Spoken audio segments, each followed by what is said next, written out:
দেখো প্রশ্নটা কি বলছিল, দেখো প্রশ্ন বলছে এক্স ফাংশনটি সত্য সারণীতে দেখাও। তাহলে গ অংশে বলা হয়েছিল কি এক্স যে ফাংশনটা আছে এটা কি করে সত্য সারণীতে দেখাও। তাহলে আমরা প্রথমে লিখবো কি গণবাদী অধিবাক্যে উল্লিখিত লিখবো, লেখার পর আমরা চিত্রটা অঙ্কন করবো। করার পরে এখান থেকে আমরা এক্স এর যে মানটা আছে এটা প্রথমে আমরা বের করবো। তাহলে আসো বের করি। আমাদের এখানে থেকে প্রথমে তো একটা ইনপুট আমার কি এ যা প্রবেশ করছে, তাহলে আমরা এখানে এ লিখবো। পরে এখানে কি নট গেট, তাহলে এখান থেকে আমার কি ইনপুটে গেছে বলতো বি, তাহলে আমার এখানে হচ্ছে কি বলতো বি নট। তাহলে এই গেটটার মধ্যে কি বি নট যা প্রবেশ করছে না, তো এই গেটটা কাজ কি গুণের কাজ করে। তাহলে আমরা এর সাথে যদি আমরা বি নট গুণ করি তাহলে কি হয় বলতো এ বি নট। পরে এই যে বৃত্ত, এই বৃত্তের উপরে একটা হল নোট দিবা। তাহলে আমার প্রথমে এই গেটের কাজ আমরা সম্পূর্ণ করলাম। এখন দ্বিতীয় গেটের কাজ আসো। এখান থেকে সরাসরি আমার কি প্রবেশ করছে বলতো বি, সরি এখান থেকে সরাসরি আমার প্রবেশ করছে কি এ, এখান থেকে এটা সরাসরি এখানে যা প্রবেশ করছে তাহলে আমার এখানে হচ্ছে কি বলতো এ নট। আর এই দিক দিয়ে আমার কি প্রবেশ করছে বলতো বি, তাহলে এ নট প্রবেশ করছে উপর দিয়ে আর নিচ দিয়ে প্রবেশ করছে বি, তাহলে উত্তর হবে কি এ নট বি। তাহলে আমরা এখানে লিখবো কি এ নট বি, এই যে এ নট বি লিখবো। লেখার এই যে বৃত্ত আছে এই বৃত্তের জন্য উপর একটা হল নট। এখন আসো এক্স এর কাছে, এক্স এর দিক দিয়ে আমি দিই কি কি প্রবেশ করছে। এই যে এ নট বি হল নট, এ নট বি হল নট এই যে আমাদের যা প্রবেশ করছে, তাহলে আমি লিখতে পারি এ এ বি নট হল নট। এখানে কি ছিল এ বি নট হল নট, এটা সরাসরি এখানে যা প্রবেশ করতে গেলে এ বি নট হল নট। পরে এই গেটের কাজ কি বলতো যোগ করে, যে আমরা যোগ লিখবো। আর নিচের দিক দিয়ে প্রবেশ করতে এ নট বি হল নট, তো আমরা এখানে লিখবো কি এ নট বি হল নট, এই যে এ নট বি হল নট। তো আমার এতটুকু ছিল কি এক্স এর যে আউটপুটটা, এই যে আমরা এক্স এর আউটপুটটা লিখলাম। লেখার পরে এখন এক্স এর যে মানটা পাইলাম এই মানটা কি বলছে সত্য সারণীতে দেখা বা সত্য সারণীতে প্রকাশ করা। তো আমরা এখন এইটার আমরা সত্য সারণী তৈরি করব। তাহলে আমরা এখানে লিখতে পারি যে সুতরাং X equal A B not হল not plus A not B not হল নট এর সত্য সারণী।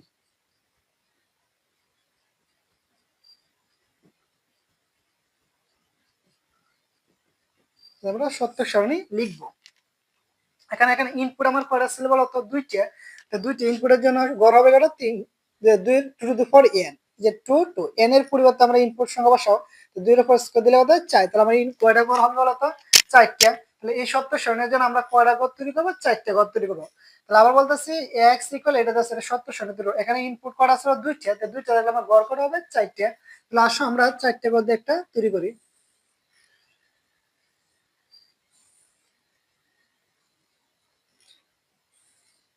এক, দুই, তিন, চার। প্রথম আমরা ইনপুট গুলো এ বসাও, পরে কি আসলো তো বি বসাইলাম, পরে এ নট বি নট বসাও, এ নট পরে বি নট বসালাম। তো আমরা ইনপুট করা দুইটা ছিল, যে আমরা দুইটা বলে একটা এ বসালাম একটা বি, পরে এ নট যেহেতু আছে যে আমরা এ নট পরে বি নট যেহেতু আছে বি নট বসালাম। পরে আবার কি এ নট এর সাথে তো এর সাথে বি নট গুণ হয়েছে, তাহলে আমরা এখানে A B not A B not লিখবো। পরে আবার এ বি নট হল নট, এ বি নট হল নট বসালাম। পরে আসো পরে এ নট বি, এই যে আমরা এখানে বসালাম কি এ নট বি, যে এ নট বি বসে, পরে আবার এ নট বি হল নট, এই যে আমরা লিখবো এ নট বি হল নট। পরে আবার এই দুটো একসাথে আমরা দুটো একসাথে মানে আমরা সরাসরি এখানে এক্স লিখতে পারি, এক্স মান লিখলে হবে দুটো একসাথে আর কি। এই যে আমরা গড়গুলা করলাম।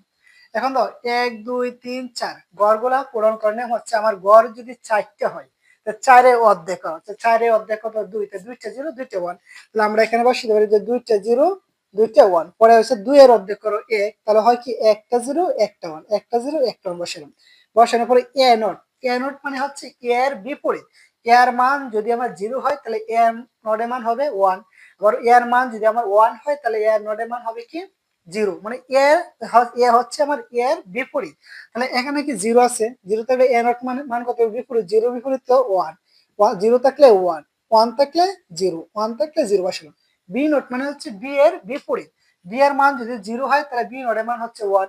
তাহলে এখানে জিরো আছে, এখানে আমরা ওয়ান লিখবো ওয়ান, পরে এখানে ওয়ান থাকলে আমরা এখানে জিরো লিখবো, জিরো থাকলে ওয়ান, ওয়ান থাকলে জিরো, এখানে আমরা জিরো বসিয়ে দিলাম আর কি, যে আমরা জিরো। আমরা বলতেছি বি এর মান যদি আমরা জিরো হয় তাহলে বি নট এর মান হচ্ছে ওয়ান, ওয়ান থাকলে জিরো, জিরো থাকলে ওয়ান, ওয়ান থাকলে জিরো বসালাম। এখন এ বি নট এটা তারা বোঝায় কি এ এর সাথে বি নটটা গুণ করতে হবে, এর যে মানটা আছে এই মানটার সাথে বি নোটটা কি করতে হবে, গুণ করতে হবে। তাহলে বি নোট হচ্ছে এই ঘর, যে বি নোট হচ্ছে এই ঘর, এ হচ্ছে প্রথমত গুণ করো। জিরোর সাথে ওয়ান গুণ করলে কত হয়, জিরো। জিরোর সাথে আবার জিরো গুণ করলে জিরো, ওয়ানের সাথে ওয়ান গুণ করলে ওয়ান। জিরো এখানে আছে জিরো আর এখানে আছে ওয়ান, ওয়ানের সাথে জিরো গুণ করলে জিরো, যে আমরা জিরো বসালাম।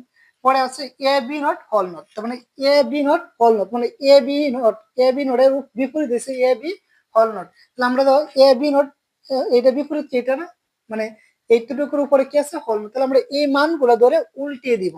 জিরো থাকলে লিখবো ওয়ান, জিরো থাকলে লিখবো ওয়ান, ওয়ান থাকলে লিখবো জিরো, জিরো থাকলে আমরা কি লিখবো ওয়ান, মানে মানটা ধরে সরাসরি উল্টে দিব।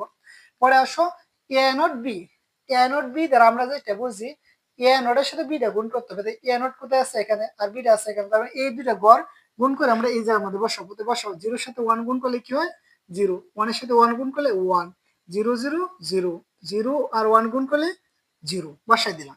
এখন সেম প্লাস এইটার বিপরীতে দিয়েছে, মানে এই টোটাল এইটার উপরে তো হল নট দেওয়া আছে, এইটার বিপরীতটা এখানে, তাহলে জিরো থাকলে আমরা কি লিখবো ওয়ান, ওয়ান থাকলে লিখবো জিরো, জিরো থাকলে ওয়ান, ওয়ান জিরো থাকলে কি লিখবো তো ওয়ান লিখবো।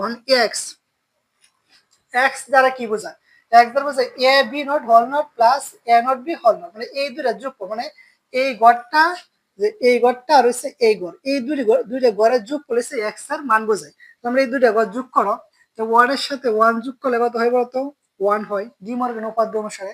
পরে ওয়ান এর সাথে জিরো যোগ করলে কত হয় বলতো, ওয়ান হয়। জিরোর সাথে ওয়ান যোগ করলে কত হয়, ওয়ান হয়। ওয়ানের সাথে ওয়ান যোগ করলে ওয়ান হয়। তার মানে আমরা এখানেও ওয়ান আছে, এখানেও আছে ওয়ান, আর ওয়ান যোগ করলে ওয়ান, ওয়ান আর জিরো যোগ করলে কত হয় বলতো ওয়ান, জিরো আর ওয়ান যোগ করলে ওয়ান, ওয়ানের সাথে ওয়ান যোগ করলে কত হয় ওয়ান। এতটুকু শুধু আমার গ নাম্বার প্রশ্নের সমাধান ছিল। আশা করি এতটুকু তোমরা সুন্দর মতন বুঝতে পেরেছো।